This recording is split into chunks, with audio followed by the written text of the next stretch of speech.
आपको पता तो है, लेकिन जब तक आप मल्टीपल तरीके से एक्सप्रेशन नहीं कर सकते, एक सेंटेंस में जो बंधा है याद कर रहे हैं कि क्या क्या बोलूं, आप बेटा कोई दिक्कत नहीं है. This is the kind of level that you have attend bye now. This is the stepping stone. Certainly you will the kind of your hunger for learning this language. I am very delighted to learn that you attempt to learn at least 10 new words daily. That's fantastic. So I bless you. My good wishes are with you. But certainly the 10 need to be increased multiple times. 10 is not enough, because I told you that the language has got infinite vocables. The words number is so huge. But believe me, that will not be sort of ordeal or punishment for you. That will be extremely pleasant experience if you get to learn. एक stage ऐसा आता है बेटा, there comes a stage when learning new words would further, create more hunger in your mind. ये language में एक ऐसा है कि मैं क्यों पढ़ने लगा, 30 साल से क्यों अभी भी हंगर खत्म नहीं हो रही है. मजा आता है, मजा आता है, आपको मजा आएगा. बहुत लोग इसे स्टडी एज ए बर्डन अगर समझ के करते हैं तो उतनी फास्ट लर्निंग नहीं होगी, उतना मजा नहीं आएगा. It's certainly a relaxing tool, believe me. You enhance, you increase your reading, speaking and listening, and you can come over after maybe 90 days to me that what change it has brought in you, what change it has created, what improvement that you have been able to attain. आप खुद बोलेंगे 90 days में मैंने, देखिए फिर मैं बोलता हूँ, आप खाली सुपरफिशियली या लेसर एफर्ट से अगर कुछ चाह रहे हैं तो ये लर्निंग का जो सेक्टर है ये लेसर एफर्ट को तो बिल्कुल भी रेसिप्रोकेट करता नहीं है. इंटेंसिटी से लग जाओ. 90 दिन बाद में आप देव अमित से बात करना या मुझसे बात करना, आप खुद ही बोलेंगे कि उस दिन से मेरे अंदर बहुत अंतर आया है. पहली चीज़ है, कमजोरियों के बाद बोलना बंद मत करिए, पूछना. मैं बहुत सारे लोगों को, मैं सभी को अभी एक बात और बोल देता हूँ. पता नहीं, जैसे क्लास चल रहा होता है, किसी से पूछे एनी डाउट, बहुत सारों के दिमाग में डाउट है पर वो पूछता नहीं है. ये क्वेश्चन करना, अभी आप मुझसे ये सवाल नहीं कर रहे होते तो ये जो आपसे जो मेरा इंटरेक्शन है, ये मुझे भी मज़ा नहीं आता और शायद आप भी बोलते पता नहीं क्या बोल के चले गए. Interaction is life. कोई भी गुड प्रोफेसर, टीचर, लेक्चरर और anybody else who you are interacting with, one is never we never discourage questions. Questions में जो मज़ा आता है, हमारी डिबेट का, इंटरेक्शन की जो मीनिंग है, सार्थकता है, वो उसी में निकल के आती है कि हमें भी पता लग रहा है कि बच्चे क्या कर रहे हैं, किस तरह के क्वेश्चंस है, लेवल किस तरह का है. किसी भी क्लास या इंटरेक्शन में नहीं समझे तो politely, pardon sir, may I ask you something, I could not get the meaning, I could not get it totally, I didn't understand that. अब आपको मैं कुछ यूजेस बता रहा हूँ कि एक ही सेंटेंस को आप, एक ही थॉट को, I didn't understand, I couldn't get you sir, can you come again please, can you come again please, may I ask you one question about this concept I could not comprehend in totality. I mean, एक ही बात को आप 10 तरीके से बोल सकते हैं. ये बहुत ईजी होगा. And I will be happy to learn that some point in time you too is quite confident about this and you accomplish great feat in this language. आप आ जाएगा. आपको देख के मुझे लगता है कि 90 डेज में आपका अंदर एक काफ़ी अभी की हालात से काफ़ी इम्प्रूवमेंट आएगा. और आपको एक और इम्प्रूवमेंट आएगा कि आपकी चाहत, हंगर, डिज़ायर, इंटेंसिटी बढ़ जाएगी कि यार मज़ा तो आ रहा है. Yes, sir. प्रियंका ठीक है. Sir, I have one more question, sir. Yeah, please sir, go ahead. As we study the same subject daily again and again. Yes, sir. Yeah. Yes, sir. So as we study the same subject on the daily basis, sir, we get bored from that as the journey is such such a long way. So, sir, how to keep ourselves motivated for that particular subject? That we should be not just professional in that, but we should enhance our quality more in that subject. I just now answered somebody's question that maybe you had read NCERT textbook. Now you Google some additional point. You keep either in a register or you're mentally register those points. It's not always the written registration. Ideally, if you can retain your mind, that would be fantastic. So there would certainly be more discourse available on internet or some authentic book. This is number one. Number two, suppose you are thorough, you are confident about Yes. knowing a concept. Why read again and again? Why read again and again? Suppose I know what to tell you. Suppose just listen to me. Suppose I know what I had to tell you guys in this session. I didn't try to remember it, or I didn't read again and again. I know these things, I know by heart. So suppose if you know what is photosynthesis for posterity or for the generations to come, you will always know this. So why you read again if you are quite okay with the knowledge of photosynthesis process, and why you read to waste your time? This is perhaps what you are trying to say, that despite that you could not grasp in totality and still you don't want to read it again. So if that be the case, then you'll have to read. But suppose you are quite okay with the concept of photosynthesis, that is just an example. It's about anything. Suppose you are okay with any concept, then who on earth told you to read again and again? Please read new thing. Please read additional thing.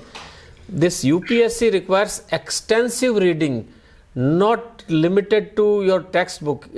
You must have come across this phrase, I don't know. UPSC and good competitive exam requires extensive. Extensive में बहुत विशाल बड़ी. Yes, sir. आपने एक book में पढ़ा, उसको आप उसके 10 एग्जाम्पल गूगल पे मिलेंगे, उसकी ऑथेंटिक बुक में कुछ और मिलेगा. अगर आपको कॉन्सेप्ट पता है, तो अभी आप फोटोसिंथेसिस पे अगर 4 पेज वैसे ही लिख सकते हैं, तो what's the fun in wasting time in reading it again and again? So it is who you are to decide how much you actually know about that concept. If you are pretty okay, then learn some other thing. Devote your time to GK. भाई मेरा तो मैं एक बार पढ़ने के बाद दोबारा पढ़ता ही नहीं था, सच बताऊं. Once done a book, I will never ever refer to that book. वो तो जितना रिटेन करना था कर लिया, अभी तो दूसरी पढ़ेंगे. वरना नंबर कब GK का आएगा? By what time you are able to get hold of GK? By what time you go through current affair? By what time you will learn English? Or by what time you will enjoy life to some extent? It's not about that only that you 2 घंटे 1 घंटे walk, आधा घंटा walk भी कीजिएगा, थोड़ी देर हंसिए भी, घर वालों से भी मिलिए. I don't say that you become ascetic और ए मॉन्क और ए साधु. आधा घंटा, लेकिन आपको मेजर पार्ट आपका और कॉन्सेप्ट को बेटे एक बार लर्न कर लीजिए अच्छे से.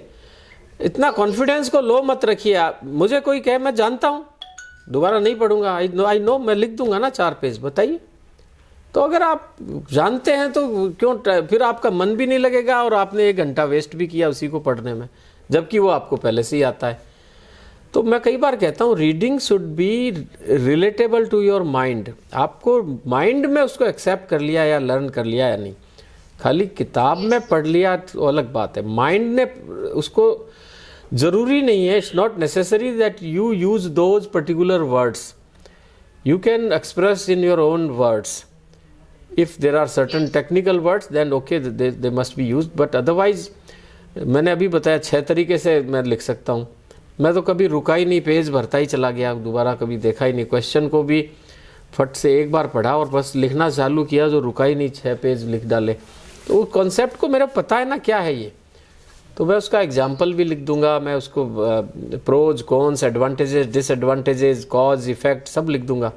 तो ये इस तरीके से आप उसका पैराफ्रेजिंग कर लीजिए कि cause, effect, pros, cons, definitions, conclusions, examples, ये छः सात तरीके से किसी बात को अपने माइंड में कि अगर मुझे इसका एग्जाम्पल देना हो तो क्या हो सकता है। तो अब एक बार आप दिमाग से सोचेंगे बुक से हटके तो फिर आप बता ही पाएंगे। Yes, sir. तो don't waste, if you know a concept already, don't waste time to read that again and again. एक बार रिवाइज कर सकते हैं एग्जाम से पहले, लेकिन ब्रीफली, वेरी ब्रीफली। अगर नहीं आता है तो रिवाइज जरूर करें, अगर आता है तो कुछ चीज़ें ऐसी होती है, कुछ शब्द या कुछ उसके जो जैसे 10 पॉइंट है उसके सब पॉइंट, हो सकता है वो आपको याद करने के लिए, पर पूरा उसका सब कुछ दोबारा मत पढ़िए आप। इसलिए मैं बोला अंडरलाइन करिए कि ये दोबारा पढ़ूंगा मैं इसमें से। आप उसी समय जज कर लीजिए कि दीज आर दी, अब एक 10 पेज का कोई चैप्टर है, उसमें से आपने 8 जगह पे अंडरलाइन किया है, कहीं 2 लाइन को किया, कहीं 3 लाइन को किया, या 6 पॉइंट को आपने सर्कल कर लिया, उतना ही दोबारा पढ़ेंगे ब्रॉडली। आई नो दिस, अब ये मुझे याद नहीं रहता तो मैं इनको दोबारा पढ़ूंगा। जी प्रियंका, Okay, sir. ठीक है बेटा। Okay, thank you, sir. Thank you बेटा। डूंगर प्रताप सिंह, डूंगर प्रताप सिंह, आप बहुत देर से हैंड राइज किए हुए हैं, आवाज आ रही है आपको? डूंगर प्रताप सिंह। अनसुईया पाराशर, अनसुईया पाराशर। जी sir. Yes Anusuiya, go head, carry on. Sir आवाज। या गो हेड, बोलिएगा। आपको चाय सर दिया ना?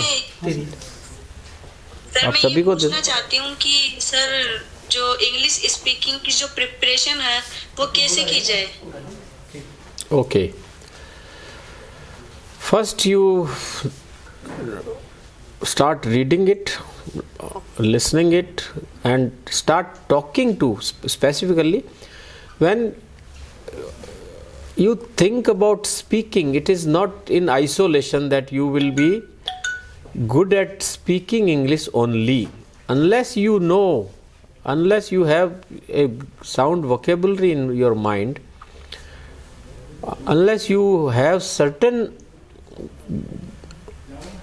grasp over the content, what you are going to speak. Maybe you are very good at English. Suppose कोई बहुत इंग्लिश इंग्लैंड का ही बच्चा है, अब उसको एटॉमिक एनर्जी के बारे में नहीं पता है तो वो क्या बोलेगा? इंग्लिश तो जानता है वो। तो ये एक unique combination of your knowledge of content, vocabulary, slight confidence and practice. ये दोबारा मैंने बहुत सारी बातें I had already spoken, but फिर बोलूँगा, there is no vaccine, no tablet, you need to practice that. You start talking with your friends. Maybe there will be initial hiccups, people may laugh at you, but don't bother. Those themselves who cannot speak, they may joke about you, अंग्रेज आ गया है, क्या कर रहा है, छोड़ यार। इनसे बिल्कुल, ये सब बहुत ही कॉमन प्लेस बातें हैं। Everywhere you would come across such responses, but never to be bogged down about this. ये तो होना ही, इसको तो पहले से मान के चलो, ओके, उससे झगड़ो भी मत, उससे कुछ नहीं करना है, उसको तो बस मुस्कुरा के आगे बढ़ो, और अपना फोकस को बाद में वही आदमी मानेगा, वही आदमी आपको एक हस्ती मानेगा, आपको ज़्यादा ऑनर देगा, रिस्पेक्ट देगा। आप बोलना अपने फ्रेंड, जो आपके मान लिया 10 फ्रेंड है, I am sure you can find at least one apart from your self who would be slightly inclined toward that language. You can discuss that this is going to be very very beneficial and let us try. तो बहुत ज़्यादा लोगों को share करने की ज़रूरत नहीं है कि हम ऐसा कर रहे हैं. एक लेवल आ जाए 4 महीने बाद में, थोड़ा सा किसी को बता दीजिए, but you will always find somebody who is. और अगर आपके सर्कल में नहीं है तो कहीं लाइब्रेरी में जाइए, किसी और कॉलेज वगैरह में जाइए, कहीं ना कहीं से आप ऐसा एक बोल जो आपका इस लैंग्वेज के आपके साथ में वो भी आगे बढ़ना चाह रहा है, सीखना चाह रहा है। बिना एक जिससे डिस्कशन नहीं हो सके डेली थोड़ा मुश्किल रहता है। बाकी start with speaking in front of a mirror that I told you earlier, but you will always find, it will never be, even if it is a small town, you will always find somebody who is like-minded and who is also willing to embark upon the path of learning better English, so there will be no problem at all, absolutely. प्रवेश कुरड़िया आप सुन पा रहे हैं? प्रवेश कुरड़िया आप शुरू से live में जुड़े हुए हैं, प्रश्न आपका ले रहे हैं। आपने बहुत टाइम पहले हैंड राइज किया हुआ है। प्रवेश कुरड़िया, प्रवेश आपको आवाज आ रही है?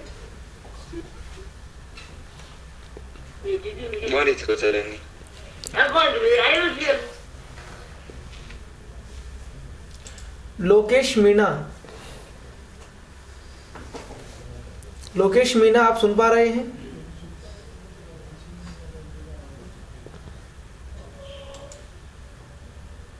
धर्मराज, धर्मराज नमस्ते सर। नमस्ते, बोलो। सर मैं हेलो, यस, आवाज नहीं आ रही? आ रही आप बोलिए। सर मैं बीपीएड कर रहा हूँ अमरावती यूनिवर्सिटी से। जैसे तो मैं अभी जैसे यहाँ से आने के बाद में 3rd सेमेस्टर लग रहा है सर। तो मतलब सर मैं आरएस की तैयारी करना चाहता हूँ, तो उसके लिए जैसे मतलब मेरे को कहीं कोचिंग लेनी चाहिए या सर वैसे एनसीईआरटी से शुरू करना चाहिए पहले? देखिए, मैं अभी 3-4 बार ये बता चुका हूँ कि आपका रिसोर्सेज की कोई लिमिट मत बांधिए। If you can afford coaching भी लीजिए। एनसीईआरटी कोचिंग कोई अलग चीज़ थोड़ी पढ़ाता है। हो सकता है एनसीईआरटी में से निकाल के उन्होंने अपना कुछ मटेरियल बना दिया होगा कुछ दूसरी जगहों से लेकर, but the right way to begin is you first try to understand what is the exam pattern. आप वेबसाइट पे देखिए, जैसे आप आरएएस का देना है तो आरपीएससी की वेबसाइट पे एग्जाम पैटर्न, सिलेबस, कितने पेपर होते हैं, कितने का आपका प्री होता है, कितना मेन, कितना इंटरव्यू, क्या क्या सब्जेक्ट ऑप्शंस हैं।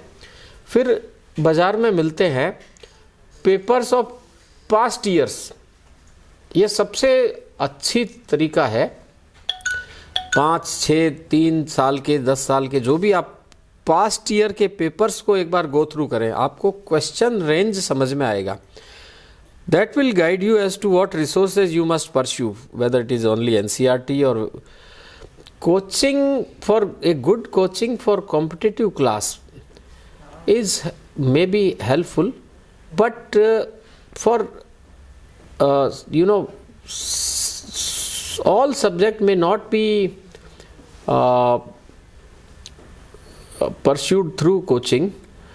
अब कितना टाइम, ये तो मुझे अभी कोचिंग का पैटर्न तो नहीं मालूम है, पर ऐसा ना हो कि आपको पर्सनल पढ़ने का टाइम, पर्सनल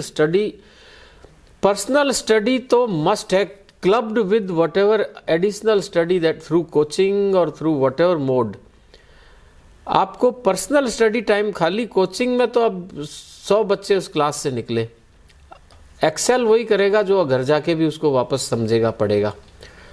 एनसीईआरटी भी पढ़ो। कोचिंग ने कभी कहा नहीं कि अब बस आप इसके अलावा कुछ मत पढ़ो। पता नहीं ये कहाँ से लोग बाग एज्यूम कर लेते हैं। No coaching would ever suggest, if at all they suggest then don't believe them, then that coaching is not worth it. आप अपना पढ़ाई तो एडिशनल सोर्सेज से जारी रखिए। कोचिंग से एक हेल्प मिलेगा, कहीं आपको कन्फ्यूजन है, आप कोचिंग में भी आपका रिजल्ट इतना सुपर्ब आएगा यदि आप घर पे पढ़ के गए और फिर उसमें से क्वेश्चन रखेंगे। अगर आप फर्स्ट एवर टाइम कोचिंग में ही सुनते हैं, उससे पहले आपको कुछ नहीं पता, तो आप क्वेश्चन फ्रेम कर ही नहीं सकते, और फिर वो एक पार्शियल लर्निंग ही होता है। आप घर पे पढ़ के गए, कुछ क्वेश्चन नोट करके ले गए कि भाई बाकी तो मैं समझ गया, दीज आर दी 3 थिंग्स। हालांकि of course you ask afterward only once the lecture is over, but still you will have, maybe some of your questions would have been addressed in the main lecture itself in the coaching, but still some of the question remains unanswered, then you can put forward them. तो दोनों पढ़ना पड़ेगा, सब कुछ पढ़ना पड़ेगा। इसमें तो एक्सटेंसिव रीडिंग, मैं time and again I am repeating. हमारे साथ मैम जुड़ी हुई है, कोटा से नोडल ऑफिसर हैं। कहाँ गई मैम, कहाँ है ये? जय हिंद मैम, सीमा मैम, हम आपसे बात कर रहे हैं अभी। कोटा इंडस्ट्री हब है और वहाँ बहुत सारे लाखों बच्चे पढ़ते हैं, तो एक बार आप हैंड राइज करेंगे मैम? आवाज़ आ रही है आपको?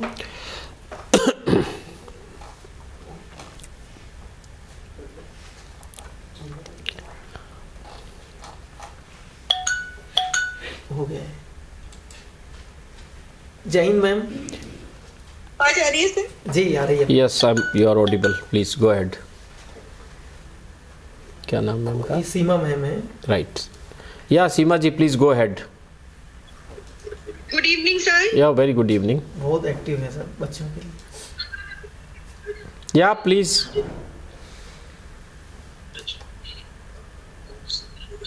Speak up please. मैम आवाज आ रही है आपको? मैं आपकी आवाज नहीं सुन पा रही हूँ। जी ma'am. You are audible to us. I think I don't know what there is a problem. Still unaudible? Still not audible?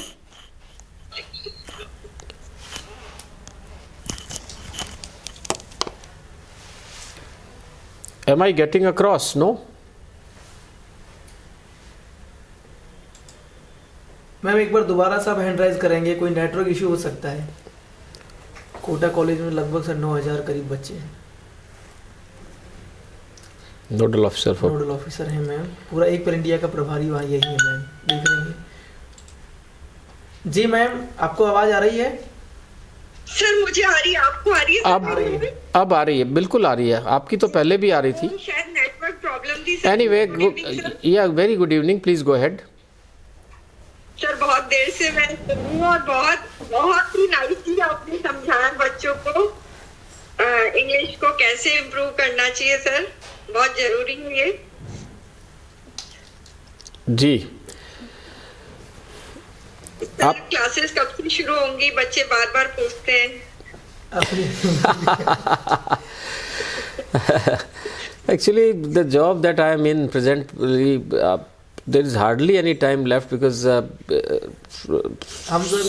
for last 8 months and never before 8 p.m. I had been able to reach my home, and even on Sundays and Saturday mostly I am engaged, except a few exceptions. Anyway, but believe me, it's not anybody's presence that would be material. The small tips that I had given, certainly if they can keep me afloat, if they can see me wherever I am, I'm not lying about anything. It's a lived reality. I had all through like this, and I had learned through these tips. I explained to you that I had been a Hindi medium student till graduation, never ever, and English started in class 6th, and that kind of English would not help. So only I took a fascination for this language around 10th, and then there is no looking back. And I'm very sure, some may not be very good at some of these subjects, maybe maths or physics or science or chemistry, but language is pretty easy. Only thing is these 3 things need to be enhanced. It begins with reading, it goes off into the mode of listening, and then it turns out as a byproduct to speak up. No hesitation. Wherever, and one need to have initiative. Often, what we do, nobody has asked me to speak. For our kind of environment, we need to grab that chance, that opportunity. जैसे कोई meeting है, if there is some meeting, maybe most of the time nobody is asked to speak, but 1 or 2 guys speak up out of their own choice. Suppose somebody says, anybody has got any question? Often what we see is that people remain silent. What does that mean? What does that mean? I don't believe that none would have any question at all. I would never believe. Questions will always be there, but then they have the hesitation. So what I had requested all of these my lovely students to never ever, please, for God's sake, let people laugh at you. Let people term you as fool. But your solitary path should be, wherever you have any doubt, politely snatch that opportunity and speak up. And if not for the sake of gaining additional knowledge, that should be the aim. But even if it is not, just to allow a booster dose to your confidence, you just speak up, so that once you go back home, you will say that I spoke in that meeting three lines. That will, even if that concept may not be helpful to you, suppose you may end up, basically, we hide behind the incapability. Oh, it was not related to me, so I didn't ask question. No, gentlemen, you didn't ask question because you were not comfortable. You were hesitant. I request all the students who are attending this session today, ask for the sake of asking, for your own confidence boosting. You need to ask. No meeting should go that you had not spoken. A small query would, ultimately help in cementing your resolves, enhancing your confidence, this and that. But please, for God's sake, when there is a chance, you don't speak. And then you say that how to improve my spoken English. There was a chance, there are chances. You don't speak, you return without this. Nobody will, catch you by the collar and then would force you, oh, you speak. Nobody would. There are rarely any such opportunities. It is in your own interest that you request that, let me please, may I add something, may I ask something, I have a question and this is like this. Initially you can frame it on a paper. It's not that always you talk offhand. You can frame it on a paper, but you raise your hand that, may I have a question, may I be allowed please, and then put your question. So you start like this, and over the period you will have, I am very sure this formula has got surefire success. And if at all anybody is aware of any other formula, kindly increase my knowledge as well if there is any other formula. Ma'am, अभी आप जो सवाल पूछ रही हैं कि classes के लिए, क्लासेस के लिए क्लासेस बाय मी नहीं, क्लासेस के लिए मैम का क्वेश्चन ये है कि अभी क्लासेस कॉलेजों में कब से स्टार्ट करेंगे? कॉलेजेस में तो मैम अभी कल शाम को, मतलब बीकानेर हमारी ये मीटिंग हो गई थी, तो हमने सीनियर सेकेंडरी स्कूल्स के लिए एक MOU साइन हुआ है मैम। लगभग 22,000 स्कूल हैं, सभी बच्चे सुन रहे हैं। जो बच्चे नहीं जा सकते हैं बाहर, तो सीनियर सेकेंडरी स्कूलों में भी कक्षाएं प्रसारित होंगी। तो गौरव अग्रवाल सर के यहाँ एक MOU साइन हम दे आए हैं और वहाँ भी आदेश आने वाला है। और स्कूलों की, कॉलेजों में कक्षाएं जनवरी का मैंने कहा था, जनवरी में स्टार्ट होंगी। तो CM साहब के पास ये जा रहा है प्रपोजल, आयुक्तालय से आज हमारा दोबारा डिस्कस हुआ है इस पर कॉलेज एजुकेशन में। तो हम चाह रहे हैं केवल कि CM साहब से ही ये कक्षाएं शुरू हों, ताकि एक जो हमें बार बार ये प्रचार प्रसार पर भी पैसा इन्वेस्ट करना पड़ता है कि हम फ्री पढ़ा रहे हैं, ऑफिसर स्टॉक के माध्यम से बच्चे जुड़ रहे हैं लगातार। और केवल मैं समझता हूँ राजस्थान के 453 कॉलेज जो हमसे जुड़े हुए हैं टोटल हैं, इनमें से सबसे ज्यादा जो मेहनत कर रहे हैं, मुझे लगा कि 2 प्रोफेसर या 2 लोग हैं। आप सबसे पहले सीमा मैम है सर, RPS इन्होंने रिजाइन किया, उसके बाद अब ये college of professor. Excellent, I appreciate Seema ji, I congratulate you and I appreciate. This is wonderful job. Sir मतलब इतना सर मैम ने मतलब किया है। कोटा जैसे महानगर में जब ये फ्री कक्षाएं शुरू होंगी तो आगे क्या होगा, क्योंकि ऐसे अगर प्रोफेसर्स रहे, नोडल रहे, तो सर मुझे लगा सफलता हमें आराम से मिलेगी। दूसरा, एक दिलीप सिंह राठौड़ हैं, PG कॉलेज बूंदी, उन्होंने भी मैम बहुत बच्चों को मतलब इतना जोड़ा है कि कई बार ये लगता है कि फ्री में क्या मिलने वाला है। मैं तो सर का आभारी हूँ। पहले हम शुरू कर रहे थे क्लास, तब सर बोल रहे कितना देर चलेगा, अब टाइम ही नहीं देखा है कि 2 घंटे हो गए हैं। नहीं तो कई बार ये रहता है मैम। तो कक्षा स्टार्ट होने वाली है मैम बहुत जल्दी। हम अपने मतलब एंड पे काम बहुत अच्छी तरह कर रहे हैं। बच्चे बहुत एक्साइटेड हैं, क्लासेस सक्सेस मिलेंगी। और सर ने आज जिस तरीके सर हमारे क्लासेस कुछ लोग की सैलरी के द्वारा प्रोवाइड होती है, बट ऐसी मांगती है उससे इंग्लिश